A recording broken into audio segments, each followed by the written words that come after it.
তুমি তো প্রার্থীর জন্য কাজ করছো না, তুমি তো তোমার ধানের শীষের জন্য কাজ করছো, তুমি তো তোমার দলের জন্য করছো।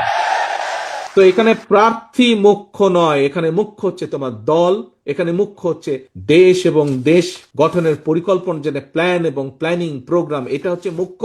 এবং তোমাদের এলাকায় বিভিন্ন আমাদের প্রার্থী ঘোষণা করা হয়েছে, হয়তো এমনও হতে পারে তোমার এলাকায় যেই প্রার্থী ঘোষণা করা হয়েছে দলের পক্ষ থেকে, একটা তো সিদ্ধান্ত নিতেই হবে আমাদেরকে, আমরা একটা সিদ্ধান্ত নিয়েছি, কম বেশি যেটা মনে হয়েছে ভালো হবে আমরা সেটাই নিয়েছি। হয়তো তুমি একজনকে পছন্দ করতে, তুমি সে হয়তো পায়নি, যে পেয়েছে তার সাথে হয়তো তোমার সম্পর্ক আছে, হয়তো অতটা না, একটু কম সম্পর্ক। ভাইরে, তুমি তো প্রার্থীর জন্য কাজ করছো না, তুমি তো তোমার ধানের শীষের জন্য কাজ করছো, তুমি তো তোমার দলের জন্য করছো।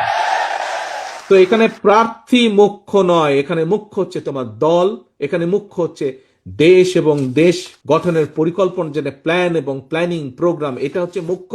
এবং মুখ্য হচ্ছে ধানের শীষ।